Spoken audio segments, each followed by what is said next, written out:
Bonjour mesdames et messieurs, très heureux encore une fois de vous retrouver sur ces plateaux de Voice of Kivu. Aujourd'hui, comme d'habitude, nous recevons de différentes personnalités dans différents domaines et aujourd'hui nous sommes dans les domaines politiques, juridiques et on va recevoir un invité sur ces plateaux de Voice of Kivu. Aujourd'hui, on va recevoir un membre de la coalition de l'ASC 123 Twigwanero qui va essayer un peu de nous parler la situation actuelle par rapport bien sûr à l'ancienne situation, mais aussi où va ces pays, quelle sera la suite après Doha. Et mesdames et messieurs, on sera avec lui qui va essayer bien sûr, bien évidemment, développer, décortiquer et analyser ces différentes questions. Mesdames et messieurs, on va revenir pour recevoir cet invité.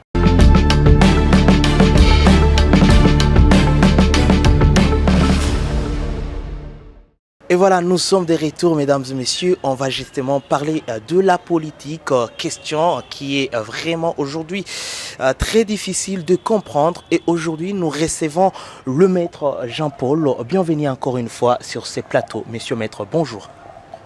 Bonjour, merci de votre invitation. Et voilà, nous sommes avec le maître Jean-Paul qui va essayer un peu de nous parler concernant cette situation actuelle qui parle bien sûr, qui est vécue et qui sévit ici dans la partie est de la République démocratique du Congo. Messieurs, vous êtes membre du mouvement je dirais, politique de Twigwanero, mais aussi de la coalition de l'ASC 123. Et vous venez fraîchement des États-Unis. Qu'est-ce qui vous a poussé de rejoindre cette coalition de l'ASC 123? Parce que beaucoup de personnes qui vivent aux États-Unis, c'est difficile de revenir pour vivre cette situation que beaucoup de personnes sont en train de fuir aujourd'hui. Merci de la question. Ouais. Je vis aux États-Unis depuis à peu près 20 ans. Oui. Une grande partie de ma vie, je suis là-bas, j'ai travaillé, j'ai une famille. Mais il y a quelques années, à peu près 8-9 ans maintenant, le haut plateau du Sud Kivu a connu des conflits à l'origine communautaire par les ethnies coalisées, des Bafulero, Babembe et Banyindu, commençaient à attaquer les villages Banyamulenge et plus tard alliés au Burundais de Red Tabara, ainsi que l'appui de FRDC, et appui logistique au début, militaire ensuite. Cela nous a poussé tous, à la diaspora et d'autres membres de la communauté, à nous impliquer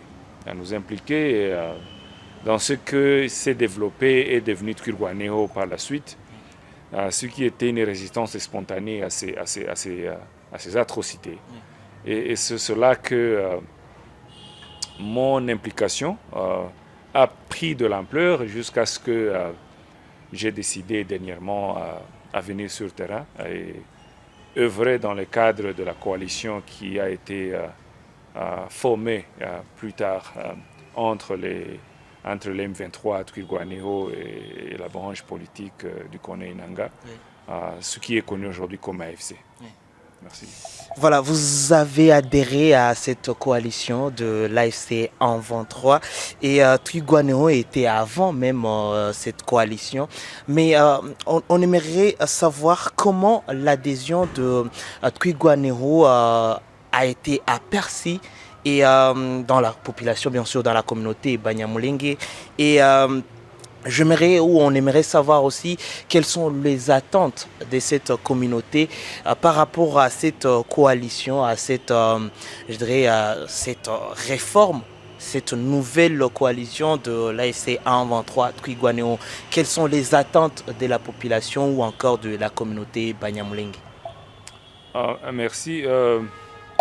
C'est vrai, Twirwaneho a existé avant la coalition AFC. AFC, c'est à peu près 2 ans qu'elle existe. Il n'y a pas que Twirwaneho, le M23 a plus de 10 ans d'existence, ainsi que la branche politique, comme je le dis. En fait, toutes les composantes ont existé avant la coalition. Et il y a que 2 ans de cela qu'elles se sont rencontrées pour mettre en place l'AFC comme coalition, les regroupants. Je ne dirais pas donc que Twirwaneho a adhéré à l'AFC. Par contre, Twirwaneho et les autres composantes ont mis en place l'AFC comme coalition politique. La perception de la présence de Twirwaneho dans la coalition, je me dis qu'elle est positive. C'est un plus.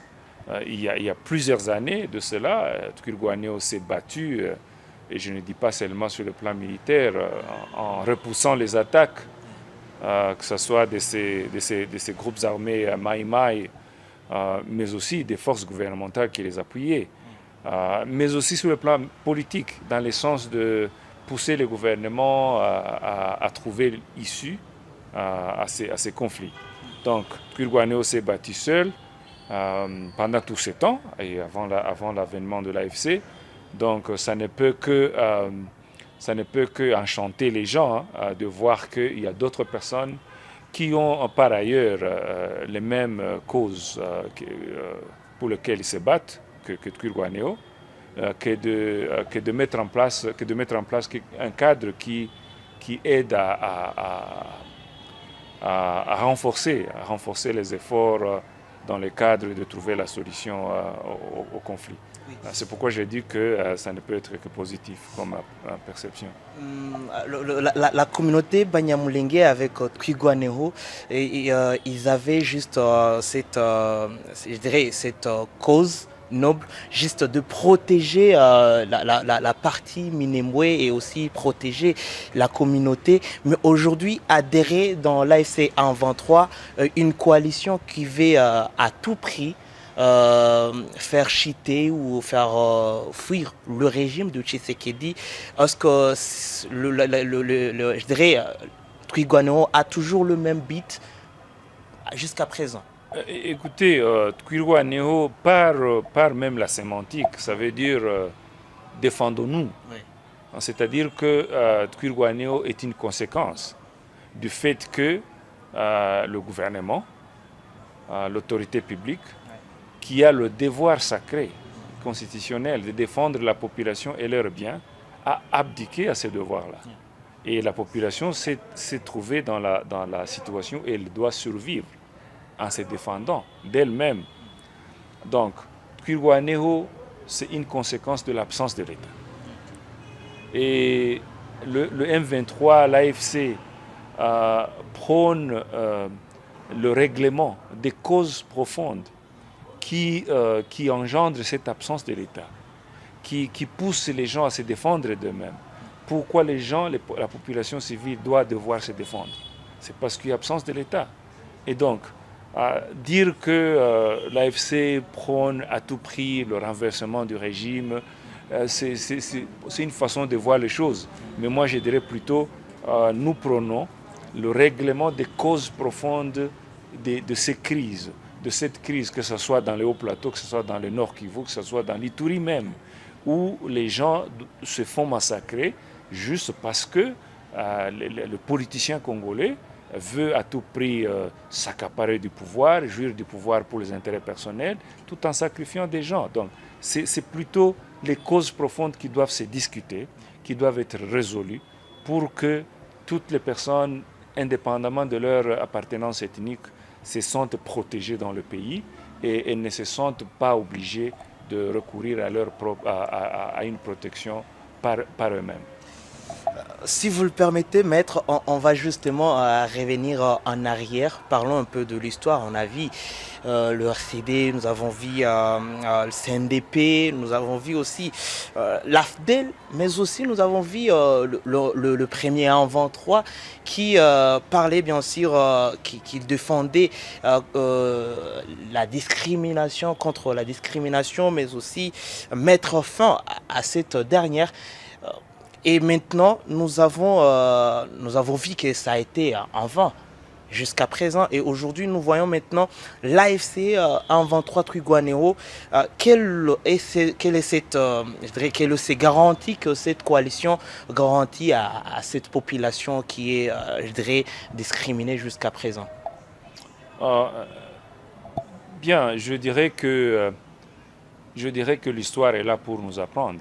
Nous apprenons de l'histoire. Et je sais que l'AFDL, le RCD, d'autres mouvements par ailleurs, il n'y avait pas que le RCD à l'époque, venaient tous prêchant la révolution.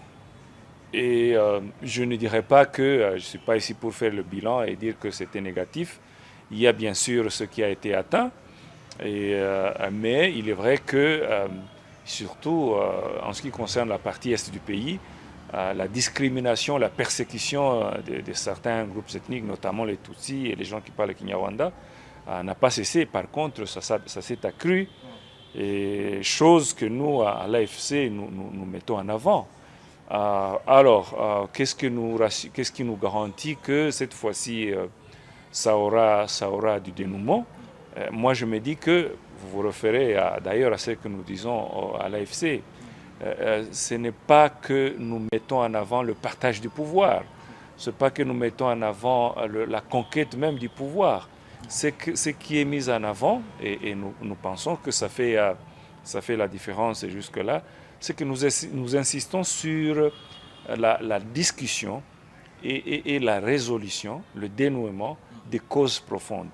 Qu'est-ce qui fait que les conflits ne finissent pas? Qu'est-ce qui fait que même après tous ces mouvements et tous ces changements de régime, que ce soit par la FDL ou le RCD, MLC et les autres, le conflit continue dans cette partie du pays.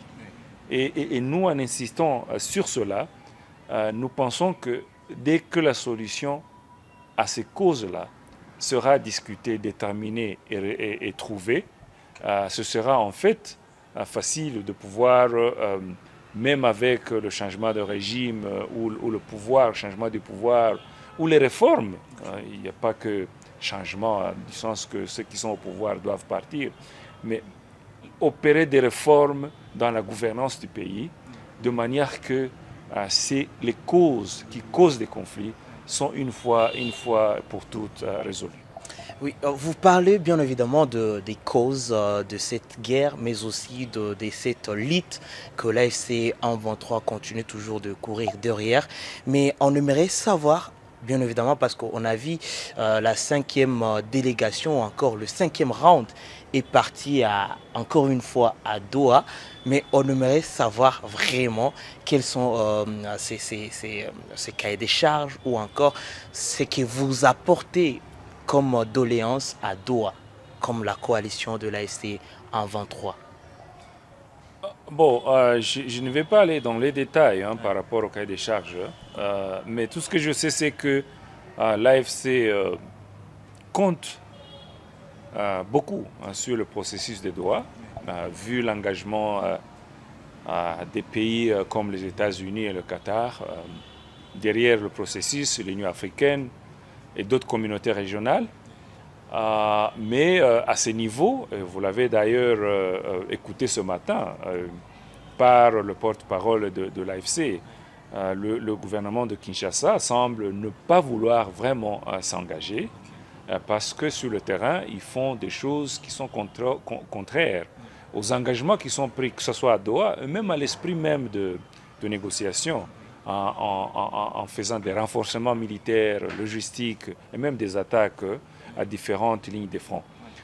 Mais alors, l'UFC a mis en avant les préalables pour la négociation, qui sont tout à fait normales. C'est-à-dire quoi? Il faut des mesures de renforcement de confiance quand vous négociez. Est-ce que le gouvernement a accepté de libérer les gens qui sont détenus depuis des années arbitrairement, sans dossier, sans comparaître devant les juges, juste parce que quelqu'un a dit qu'ils ressemblent à ceux qui sont dans l'AFC, où ils sont apparentés biologiquement, ils sont en prison depuis des années. Est-ce que le gouvernement devrait continuer à fermer les banques dans la partie Est sous contrôle de l'AFC, où les gens qui ont leur argent dans les banques ne peuvent pas accéder à ça? est-ce que ça vaut la peine qu'ils fassent ça? Donc, il y a beaucoup de points que le FC a mis en avant pour que le gouvernement puisse démontrer qu'ils sont sérieux et qu'ils sont engagés à des négociations avant d'aller dans le fond des négociations, ce qui impliquerait certainement ce qu'on appelle cause profonde. Qu'est-ce qui fait que les gens continuent à se battre depuis 30 ans? Est-ce que cela ne devrait pas être discuté et résolu? Il y a évidemment des réformes qui doivent garantir que cela n'arrive plus. Il y a le retour des réfugiés. Il y a des réfugiés qui sont dans les camps depuis 30 ans. Si pas d'ailleurs plus maintenant pour certains. Et est-ce qu'ils ne doivent pas rentrer? Donc, voici les points, certains des points que nous mettons en avant. Et si le gouvernement a une bonne volonté de négocier, de trouver la solution définitive, ils doivent venir à la table de négociation de bonne foi, et nous espérons qu'il le fera. Et s'il ne le fait pas, évidemment, ça c'est autre chose. Ouais. Vous avez parlé du renforcement des troupes du côté de l'armée loyaliste de FARDC. On a vu de mercenaires sur des réseaux sociaux. On a vu plus de batailles, encore une fois, renforcées sur différentes lignes de front. Comme vous êtes la coalition, vous êtes vraiment dans la boîte. Comment voyez-vous ces renforcements? Et nous avons vu ce matin le porte-parole Lawrence Kanyuki a dit que si encore une fois le gouvernement ne respecte pas ses engagements, vous allez encore une fois déraciner ces problèmes. Comment vous voyez toujours ces renforcements de troupes du côté aux différentes lignes de front? Bon, là, je peux que vous référer à la déclaration du porte-parole, Laurence Kanyuka. Ouais. Mais de ma part, je trouve que c'est inquiétant. C'est inquiétant que, d'une part, on parle de négociations, on envoie des délégations. Le gouvernement, depuis un certain temps, même s'il est dit timidement, mais il s'est dit qu'il est engagé dans le processus de Doha et qu'ils doivent trouver les solutions pacifiquement. Alors, ce discours est tout à fait contraire de ce qui s'est fait sur le terrain. Les renforcements dont le porte-parole a parlé, sur toutes les lignes, au nord, sud, Kivu. Et personnellement, ça ne peut qu'inquiéter. Personnellement, moi-même, je suis inquiété, mais ça inquiète aussi la population. Donc, ça démontre en fait que le gouvernement n'est pas sérieux en ce qu'ils disent. Entre-temps, la population de Minembwe continue toujours d'être persécutée. Comment vous le disiez, comment vous la prenez dans cette coalition? Bon, l'AFC a émis des communiqués quant à ça, à plusieurs reprises. Non seulement que le gouvernement, avec toutes les forces coalisées, que ce soit les Mai Mai et même les forces burundaises, dans le sud Kivu, ils s'attaquent à la population de Twirwaneho dans la zone de Minembwe. Ils soumettent la population pratiquement à un blocus où ils ne peuvent pas s'approvisionner en produits de base, comme les médicaments, comme à manger.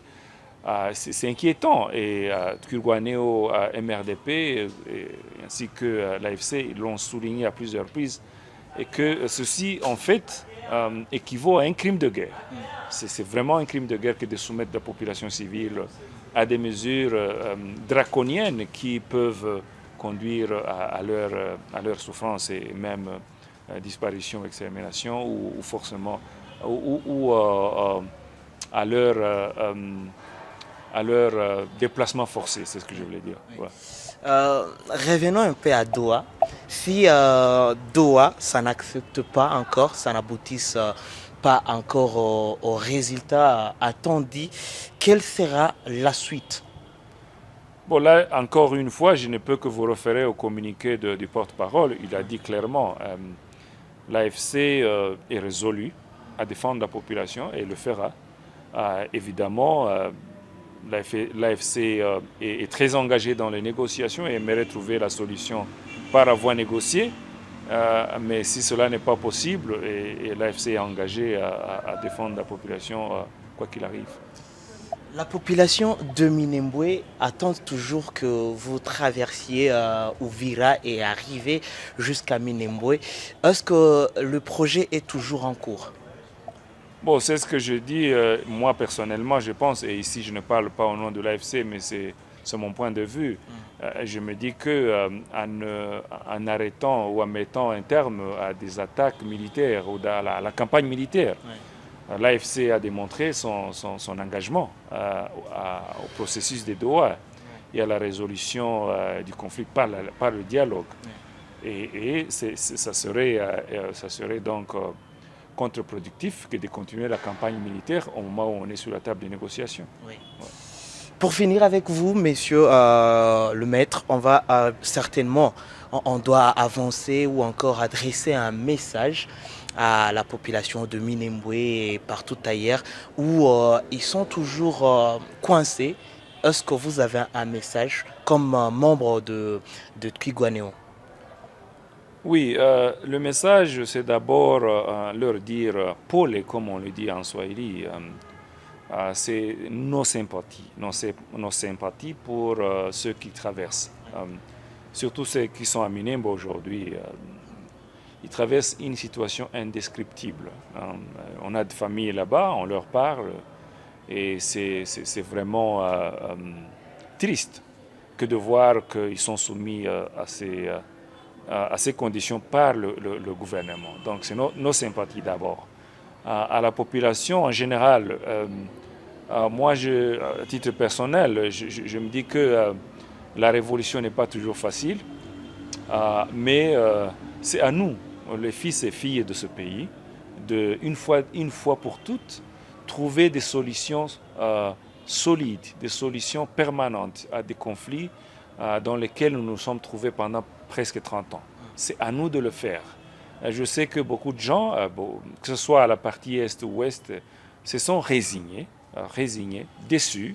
Ils acceptent la médiocrité dans laquelle la classe politique nous a imbibés depuis des années maintenant. Ils pensent que les choses vont changer d'elles-mêmes.